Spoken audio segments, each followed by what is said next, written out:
बिस्मिल्लाहिर्रहमानिर्रहीम। अस्सलाम वालेकुम नाज़रीन, आप यूट्यूब चैनल देख रहे हैं। मैं इमरान खान हूँ। इस वक्त एक सवाल जो है वो हुकूमत के आसाब पे सवार है। ना सिर्फ हुकूमत बल्कि पूरे निज़ाम के आसाब के ऊपर सवार है और पाकिस्तान तहरीक इंसाफ ने उस सवाल को एक ट्रेंड की शक्ल दे दी है।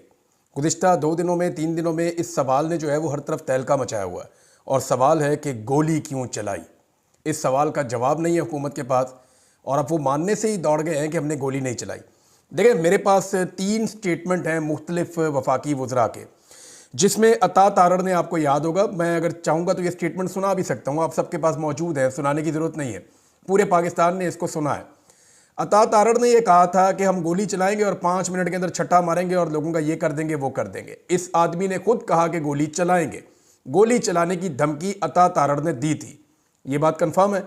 उसके बाद मोहसिन नकवी साहब ने भी, उन्होंने भी यही बात की थी। वज़ीर दाखिला ने कहा गोली चलाएंगे, तो मोहसिन नकवी ने भी वही धमकी दी थी कि गोली चला सकते हैं और गोली चला के मामला खत्म हो जाएगा, लेकिन हम बहुत सब्र कर रहे हैं। फिर ख्वाजा आसिफ ने कंफर्म किया कि ये डी चौक आ रहे हैं तो हमारी लिमिट क्रॉस हो रही है, अगर ये नहीं रुकेंगे तो हमारे पास ताकत का इस्तेमाल करने के अलावा और कोई रास्ता नहीं है। तो वो वज़ीर दिफा है जो इस वक्त आर्म फोर्सेस के पाकिस्तान की सरबराह है, उनके वो अंडर में काम करती हैं आर्म फोर्सेस। तो ये 3 स्टेटमेंट बड़े क्लियरली आ गए थे।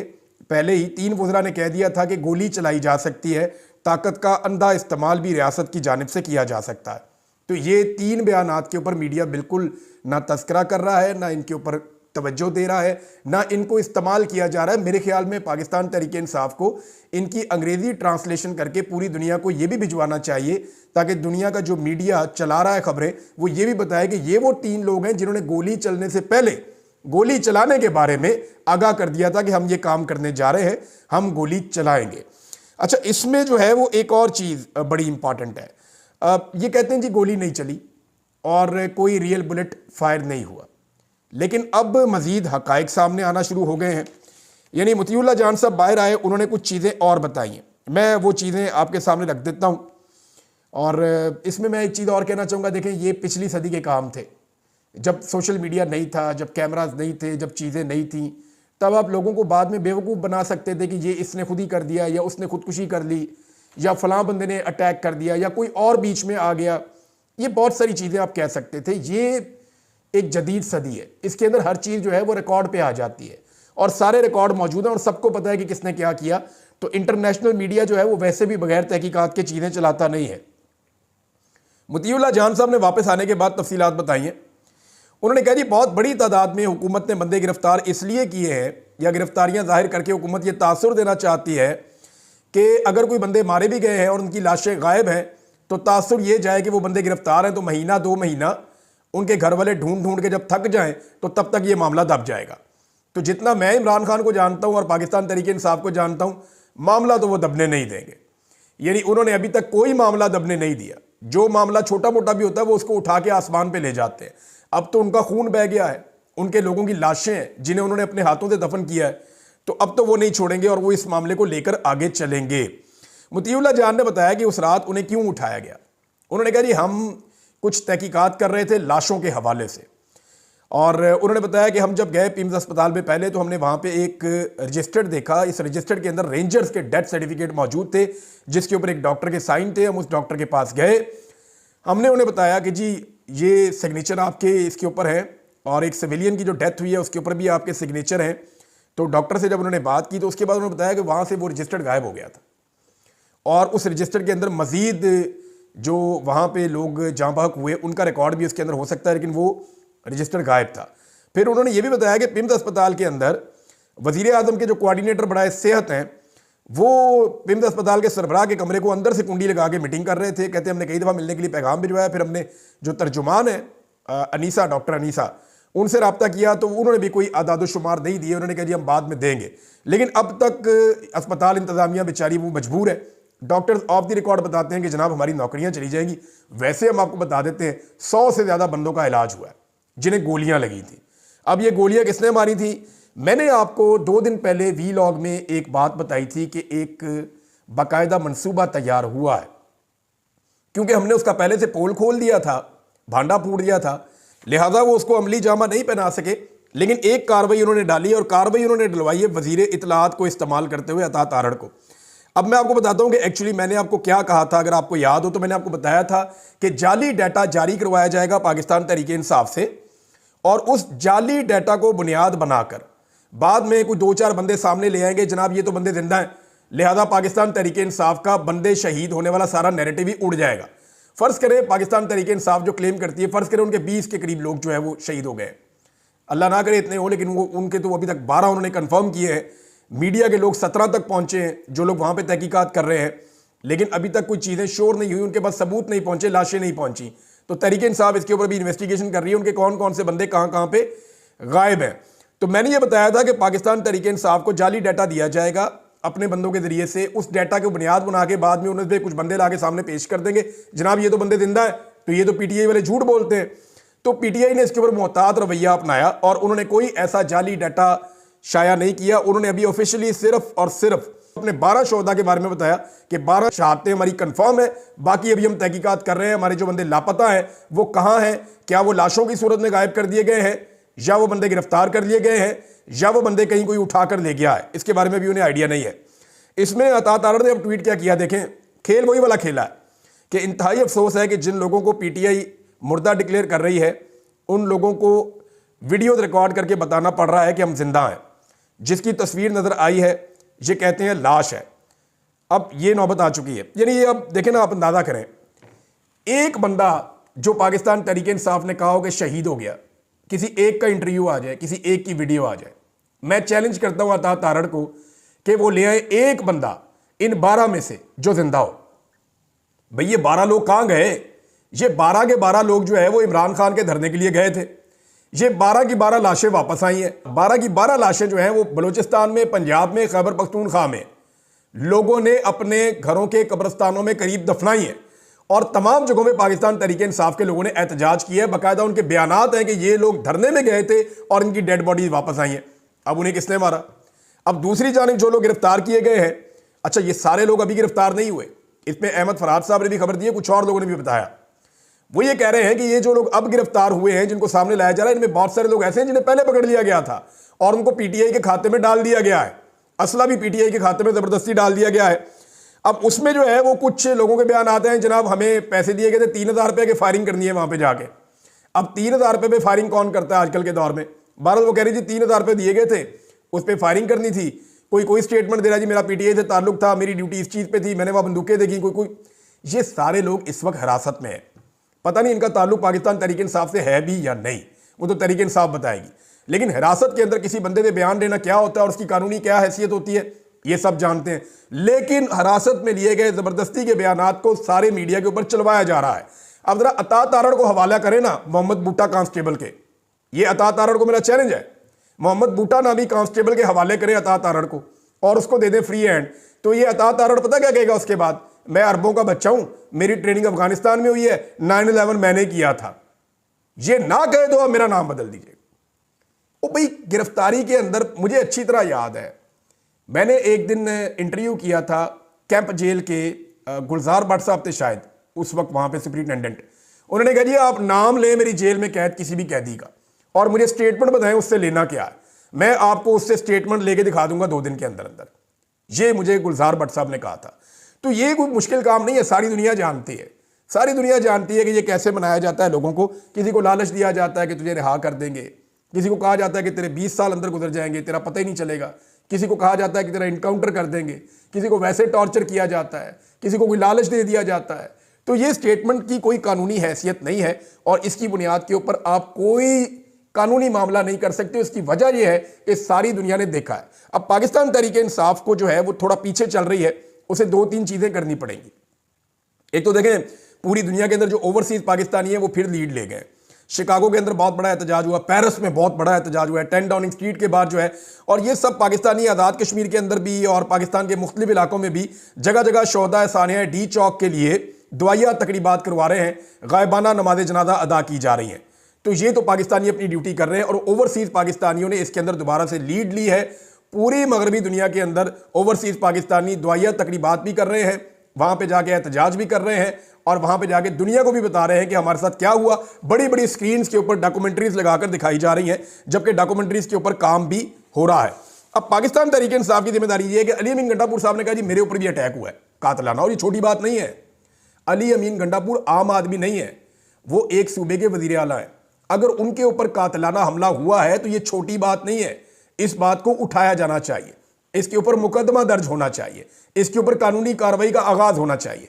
अली अमीन गंडापुर साहब को अपनी गाड़ियां अपने सारे शवाहिद ले जाकर इस्लामाबाद के अंदर बाकायदा कानूनी कार्रवाई का आगाज करवाना चाहिए और उन्हें कानूनी रास्ता अपनाना चाहिए। जबकि पाकिस्तान तहरीक इंसाफ को अभी तक ये बहुत सुस्ती से काम ले रहे हैं। इनको अंग्रेजी में प्रेस कॉन्फ्रेंस करनी चाहिए, इंटरनेशनल मीडिया को बुलाकर अंग्रेजी के अंदर एक भरपूर प्रेस कॉन्फ्रेंस करनी चाहिए, सारे फैक्ट्स दुनिया के सामने रखने चाहिए, पूरी दुनिया को लेटर्स लिखने चाहिए। उसके अलावा पाकिस्तान के चीफ जस्टिस को लेटर लिखना चाहिए, पाकिस्तान के तमाम अदालतों से रुजू करना चाहिए, वकला की टीमें बना के इस केस को लड़ना चाहिए, इसके ऊपर जुडिशल इंक्वायरी के लिए कहा जाना चाहिए, सेनेट में और कौमी असम्बली में करारदादें जमा करवानी चाहिए, चाहे पास हो या ना हो, लेकिन हर चीज के ऊपर पाकिस्तान तहरीक इंसाफ को फ्रंट फुट पे आकर करना होगा, क्योंकि ये एक इंतहाई गैर जिम्मेदारी वाला काम हुआ है। शहरियों के ऊपर स्ट्रेट गोलियां चली हैं और बाकायदा बताकर चली हैं। यानी मोहम्मद मालिक साहब का अभी भी मैं क्लिप देख रहा था कि उन्होंने एक दिन पहले ही बता दिया था कि वहां गोली चलाने का ऑर्डर है फौज के पास और रेंजर्स के पास, और यह बड़ी खराब सूरत हाल है जब यह ऑर्डर दिया जाता है। और यह ऑर्डर दे दिया गया है कि जो भी लोग वहां पे आएंगे तो जरूरत के मुताबिक उनके ऊपर गोली चलाई जा सकती है, यानी शूट टू किल वहां पे हो सकता है कि गोली चलाई जाए आने वाले मुजाहिरीन के ऊपर। ये मोहम्मद मालिक साहब ने कहा, दीगर बहुत सारे और सहाफियों ने कहा, यह पाकिस्तान के नेशनल मीडिया के ऊपर चलता रहा। तो यह गवाही है कि पहले गोली चलाने का ऑर्डर भी दिया गया, दूसरा वुज़रा ने कहा कि हम गोलियां चलाएंगे और उसके बाद गोलियां चली भी। अब ये इल्जामात आप चंद लोगों को जो आपके पास गिरफ्तार है उनके जरिए से आप लेंगे, कोई मानेगा नहीं, कोई इस बात को मानेगा नहीं। और पाकिस्तान तहरीक इंसाफ को जो डैमेज देने की कोशिश की गई कि इसकी वजह से जो गोली चली है, लोगों को गोलियां लगी है, ये जमात हमेशा के लिए डर जाएगी, तो ये वो मम्मी डैडी जमात तो रही नहीं जो पहले होती थी। ये तो आपने इसको इतना पीसा, इतना मारा, वो कुंदन बन गई है। उनके नजदीक अब खौफ आता भी नहीं है। हाँ, गोलियां चलाएंगे तो लोग जगह तो खाली कर देंगे, वहां से चले जाएंगे, सबको अपनी जान प्यारी होती है, लेकिन वो वापस आएंगे। अब पाकिस्तान तहरीक इंसाफ में जिन लोगों को गोलियां लगी हुई हैं, वो कहते हैं हमें फिर बुला लें, हम फिर चले जाएंगे अली अमीन गंडापुर के साथ, हमें इमरान खान बुलाएंगे, हम फिर आ जाएंगे। लोगों के इंटरव्यूज ऑन रिकॉर्ड है, लेकिन इमरान खान साहब से लोग दूर नहीं हुए। यानी कोशिश ये थी कि इस वाकये के बाद इमरान खान साहब से लोगों का रब्त, उनका राब्ता, उनका ताल्लुक टूट जाए। हुआ यह है कि वो ताल्लुक मजीद गहरा हो गया, लोग और ज्यादा इमरान खान के साथ जुड़ गए हैं। अब आहिस्ता आहिस्ता उलमा इकराम ने भी इस जुल्म के खिलाफ आवाज उठाना शुरू कर दी है। हालांकि पाकिस्तान के जो बड़े उलमा इकराम है, इस्लामी नजरियाती कौंसिल हो गई, ताहिर अशरफी साहब ने नहीं बताया अभी तक कि नमाज पढ़ने वाले आदमी को कंटेनर से नीचे फेंकने का ये शरीयत इजाज़त देती है या नहीं देती, उन्होंने नहीं बताया। और बहुत सारे उलमा हैं जो बहुत सारी चीज़ों पर बोलते हैं, वो बात ही नहीं कर रहे इसके ऊपर। इस्लामी नजरियाती कौंसिल भी इस पर बात नहीं कर रही।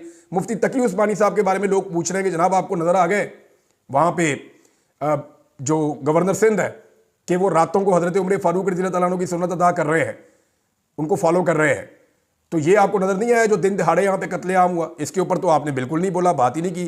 तो जो जुल्म के खिलाफ ना बोले वो आलम दिन अपना एहतसाब खुद करे। बहरहाल कुछ उलमा इकराम ने अब जोरदार तरीके से आवाज़ उठाना शुरू की है। अल्लामा जवार बहादुर साहब ने आवाज़ उठाई है, अल्लामा ज़ुबैर अहमद ज़हीर साहब ने आवाज़ उठाई है, और दीगर कुछ उलमा अब आहिस्ता आहिस्ता इस मामले पे बोल रहे हैं और इस जुल्म के खिलाफ आवाज़ उठा रहे हैं। क्योंकि देखिए, वो मसाजिद के अंदर लोग जाते हैं, लोगों का इस पर रिएक्शन भी है, और लोग जो है वो इस रिएक्शन के अंदर मुख्तलिफ चीज़ें कर रहे हैं। यानी एक बाइकआउट मुहिम भी चल रही है कि फलां फलां फलां फलां प्रोडक्ट का पाकिस्तान में बाइकआउट कर दिया जाए, पाकिस्तानी इन प्रोडक्ट्स को ना खरीदें क्योंकि ये प्रोडक्ट जो है वो एस्टेब्लिशमेंट के इदारे चलाते हैं। बहरहाल ये इस किस्म की चीज़ें भी चल रही हैं। अब पाकिस्तान में सबसे बड़ा मैंने आपको बताया कि जो प्रॉब्लम है वो ओवरसीज पाकिस्तानी और सोशल मीडिया होता है। लिहाजा बीबीसी की खबर भी आई हुई है हर तरफ के पाकिस्तान में दोबारा से हम खुद अपलोडिंग करने की कोशिश करते हैं तो चीज़ें कितने कितने घंटे अपलोड ही नहीं होती। मेरा अपना जो यूट्यूब चैनल है जहाँ पे ये वीडियो चल रही है, वो बाद औक़ात ऐसा होता है कि वो बहुत सारे लोग शिकायत करते हैं कि वो देख ही नहीं पाते।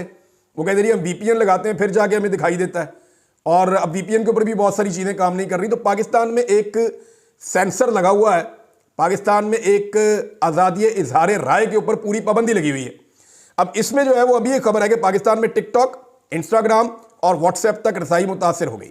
अब तो VPN तब्दील करके भी कुछ नहीं हो पा रहा है, कभी इंटरनेट स्लो कर देते हैं, कभी चीज़ें बंद कर देते हैं। अब ये सुनने में आ रहा है कि हुकूमत टिकटॉक की दुश्मन हो गई है क्योंकि टिकटॉक का कोई हल है नहीं, उसको भी बंद करना चाहते हैं। देखिए, इस वक्त जो ट्विटर है या जिसको आप एक्स कहते हैं, ये अमेरिका की हुकूमत में है। अभी 1-1.5 महीने के बाद ये अमेरिका की हुकूमत में आ जाएगा। फिर ये कभी भी ट्विटर को बंद नहीं रख सकेंगे, क्योंकि ये गुलाम लोग हैं, गुलाम ज़हनियत है इनकी। ये अपने मुंह से कहते हैं कि हम फ़कीर हैं, अपने मुंह से कहते हैं कि बेगर्स आर नॉट चूजर्स, तो ये चूज नहीं कर सकेंगे। अभी उनकी 50 दिन के बाद हुकूमत आ जाएगी, इनको ट्विटर पाकिस्तान में खोलना पड़ेगा। ये खोलेंगे ट्विटर, ये खुद खोलेंगे और ये कहेंगे हमने तो बंद ही नहीं किया था, वो तो टेक्निकल रीजन से ऐसी बातें करेंगे कल को। और ये जो बंद करने जा रहे हैं टिकटॉक, ये चाइना का है और चाइना के आपने पैसे देने हैं। अगर उन्होंने एक दफा कह दिया ना हल्की सी जुबान से भी कि जनाब आप टिकटॉक नहीं बंद करेंगे, तो इनको टिकटॉक भी खोलना पड़ जाएगा। गो कि उनके साथ ये बात कर सकते हैं कि कुछ चीज़ें जो हैं वो ऐसी हो रही हैं जो नहीं होनी चाहिए टिकटॉक के ऊपर, तो हमारे साथ एक वर्किंग रिलेशन बना लें कि हम जहाँ पे मना करें किसी अकाउंट को, तो उस अकाउंट को आप बैन कर दें या उस अकाउंट को आप बंद कर दें। पीका का जो कानून है जो मीडिया को कंट्रोल करता है, उसके अंदर मजीद तब्दीलियां करने की सोच रही है हुकूमत, लेकिन फ़ायदा कोई नहीं होगा। देखिए, मैं इसका हामी रहा हूं कि सख्त से सख्त कवानीन बनाए जाए, लेकिन सबके ऊपर यकसा उसका नफाज किया जाए। मैं हमेशा ये कहता हूं कि सबके ऊपर उन कवानीन का नफाज किया जाए। ये नहीं हो सकता कि हुकूमत वक्त जो है वो झूठ पे झूठ बोलती जाए, झूठ पे झूठ बोलती जाए। अगर किसी के ऊपर झूठ बोलने के कानून का नफाज होता तो वो सबसे ज़्यादा वज़ीर इत्तलाआत पंजाब के ऊपर हो जाता। जितनी झूठी खबरें उन्होंने दी हैं, यानी मेरे हवाले से ही 2 झूठी खबरें छाप दी पकड़ के। मैंने वो ट्वीट ही नहीं किया, वो खुद से लिख के उसको ट्वीट करके छाप दिया और मेरे ऊपर उसमें पर्चा भी करवा दिया पकड़ के। यानी मैंने एक ट्वीट किया ही नहीं, वो ट्वीट जनाब आ गया और उन्होंने शेयर कर दिया और उसकी बुनियाद के ऊपर मेरे ऊपर पर्चा भी हो गया। यानी वो ट्वीट के अंदर तरमीम कर दी इन्होंने। अजीबोगरीब किस्म के लोग हैं। अगर झूठ के ऊपर किसी के ऊपर मुकदमा होता तो पीका ऑर्डिनेंस के तहत सबसे ज्यादा मुकदमात मौजूदा हुकूमत के ऊपर खुद होते, लेकिन ये करते इसको पिक एंड चूज। ये सख्त कवानीन बनाते हैं और फिर देखते हैं कि उनको लागू किसके ऊपर करना है। जो लोग इनके पसंदीदा या फेवरेट है उनके ऊपर उसको लागू नहीं करते, और जो लोग पसंदीदा नहीं है, यानी मिसाल के तौर पे फलक जावेद खान, उन्होंने एक किसी की वीडियो को शेयर किया था सिर्फ, और किसी के ऊपर मुकदमा नहीं हुआ, उनके ऊपर मुकदमा किया हुआ और उनको लगातार एक के बाद एक उनको तंग करने की कोशिश की जा रही है। और ये खुद इंफॉर्मेशन मिनिस्टर इसके अंदर इन्वॉल्व है, मुझे कहने में किसी किस्म का कोई हर्ज नहीं है। अफसार आलम साहब को मैं एक चीज़ बताना चाहता हूँ, देखिए बहुत ज़रूरी है। मैं नॉर्मली अवॉइड करता हूँ कि किसी आदमी को पर्सनली यूँ मुखातिब करके उससे बात ना करूँ, लेकिन मैं एक चीज़ उन्हें बताना चाहता हूँ कि इक़्तिदार जब बंदे को मिल जाए ना तो उसको इतना ज़ालिम नहीं होना चाहिए, उन्हें हकीकत को पहचानना चाहिए। यानी मुझे अच्छी तरह याद है कि जब इन्हें पहले इक़्तिदार मिला था, ये चेयरमैन पैमरा बने थे, तो मेरा एक ज़ाती झगड़ा हो गया किसी के साथ। झगड़ा किसी और का था, मैं बीच में चला गया तो मैं उसका हिस्सा बन गया। आपका ज़ाती झगड़ा ज़िंदगी में 10 दफ़ा हो जाता है। तो हुआ ये कि मरियम नवाज़ का दौर था, वो जो पार्टी थी दूसरी जिसके साथ झगड़ा हुआ, उनका ताल्लुक कोई मरियम नवाज़ के किसी रिश्तेदार के साथ था। वो मामला जनाब नवाज शरीफ के घर तक पहुंच गया। मरियम नवाज़ ने अफसार आलम को ऑर्डर दिया कि इमरान रियाज को कस दो, तो अफसार आलम साहब ने जनाब मुझे एक नोटिस भिजवा दिया पैमरा का। मैंने अफसार आलम को फ़ोन किया, मैंने पूछा अफसार आलम साहब, मैं अपनी निजी ज़िंदगी में किसी को गोली मारूं, किसी से गोली खाऊं, इससे पैमरा का क्या ताल्लुक है? भाई पैमरा का ताल्लुक है कि मैंने ऑन एयर क्या कहा और ऑन एयर क्या किया। जो मेरा प्रोग्राम चलता है उसके अंदर जो चीज़ मैंने की है उसके लिए मैं रिस्पॉन्सिबल हूं। अगर वहां पे कुछ हुआ है तो भाई आपकी डोमेन बनती है। मैं निजी ज़िंदगी में स्याह करूं, सफ़ेद करूं, मेरा झगड़ा हो गया किसी के साथ, मैं जानूं, मेरा काम जाने, आपका इसमें क्या लेना देना है? तो अफसार आलम साहब शर्मिंदा हो गए। इन्होंने मुझे कहा देखें इमरान साहब, बस छोड़ें, दफ़ा करें, आप एक काम करें ना, आप एक लेटर लिख दें मुझे, वह बात खत्म हो जाएगी। मैंने कहा जी मैं नहीं लिखता लेटर इसके ऊपर। मैंने साफ कहा, मैंने कहा जी मैं आप चेयरमैन पैमरा होंगे लेकिन मैं लेटर नहीं लिखता इसके ऊपर, मैं ये समझता हूँ कि आपने मेरे साथ ज्यादती की है। तो इन्होंने कहा देखें जी हमने आपको बस ऐसे ही समझें, बस वैसे ही भेज दिया। तो ये इतना मजबूर हो गए थे अपनी नौकरी के हाथों कि एक औरत के कहने के ऊपर, ये उसकी पिछली सीट पे बैठे होते थे, वो जो कहती थी ये वो करते थे चेयरमैन पैमरा बन के। तो आपने अपने दौर में गुलामी की, लेकिन इसके बावजूद आपने ये भी कहा कि मैं अब सहाफ़ी नहीं हूं, इसको रिकॉर्ड के ऊपर रख ले, मैं आइंदा सहाफ़त नहीं करूंगा, लेकिन फिर आप दोबारा सहाफ़त में आ गए। अब आपको अगर कोई बैरूपिया कहता है तो आपको क्यों बुरा लगता है? एक चीज़ और मैं कहना चाहता हूं कि जब आपको गोली लगी थी ना, तो जिनके ऊपर आपने इल्ज़ाम लगाया ना कि उन्होंने आपको गोली मारी, आपने एस्टेब्लिशमेंट पर इल्ज़ाम लगाया था। तो उस वक्त भी एस्टेब्लिशमेंट ने बहुत सारे लोगों से राब्ते किए थे और उन्हें कहा था कि सबूत मांगो, इसको कहाँ गोली लगी है, सबूत मांगो, इसको बोलो साबित करे कि इसको गोली लगी है, ये ड्रामे करता है। लेकिन हम सब ने खड़े होकर यह कहा था कि नहीं, अफसार आलम को गोली लगी है, हम इसकी मजम्मत करते हैं, ये जो बंदा जिसने गोली चलाई है ये पकड़ा जाना चाहिए। हम सारों ने अफसार आलम साहब आपकी तरह सबूत नहीं मांगे थे, हालांकि मैं वहां खड़ा होकर नहीं देख रहा था जब आपको गोली लगी थी, लेकिन हम आपके साथ खड़े हुए थे कि आपको गोली लगी है, आज आप मजलूम हैं। और अफसार आलम साहब आप वहां खड़े हुए थे जहां लोगों को गोलियां लग रही थी, वो वीडियो मौजूद है। आप उस छत पे खड़े हुए थे, आप देख रहे थे गोली चल रही थी, आपने कहा नीचे बैठ जाओ। नीचे आप रबड़ की गोली के लिए आप नीचे नहीं बैठ रहे थे, आंसू गैस का शेल तो वहां तक आ ही नहीं रहा था, ना आंसू गैस आ रही थी, आप रियल बुलेट चल रही थी जिसकी वजह से आप नीचे बैठ रहे थे। लेकिन अब सारा आलम साहब आपने देखा और देखने के बाद आपने कहा कि नहीं गोली चली नहीं, गोली लगी नहीं, बंदा दिखाएं, आप मान ही नहीं रहे। हालांकि आपको जब गोली लगी तो हमने देखा भी नहीं, सिर्फ हमने आपकी जुबान पे कि आप मजलूम है, आपने कहा कि मुझे गोली लगी, हम आपके साथ सारे खड़े हो गए थे। यानी आप हुकूमत आ जाए, इक़्तिदार आ जाए तो इंसान को फिरौन नहीं बनना चाहिए, इंसान को इतना जालिम नहीं हो जाना चाहिए। ये लोग कल जब लोगों को फ़ोन करके कहते थे ना कि अब सारा आलम को जलील करो और पूछो कि उसको गोली लगी या नहीं लगी, तो हमने तो उनकी बात नहीं मानी, लेकिन आज आप उनकी बात मान रहे हैं। आप अंदाज़ा कीजिए, जब आपको गोली लगी तो हमने उनकी बात नहीं मानी, हम आपके साथ खड़े हुए, लेकिन जब आज पाकिस्तानियों को गोली लगी तो आपने उनकी बात मानी और आप पाकिस्तानियों के साथ खड़े नहीं हुए। अब तक के लिए इतना ही, अपना ख्याल रखिएगा, अपने इस चैनल का भी। अल्लाह हाफ़िज़।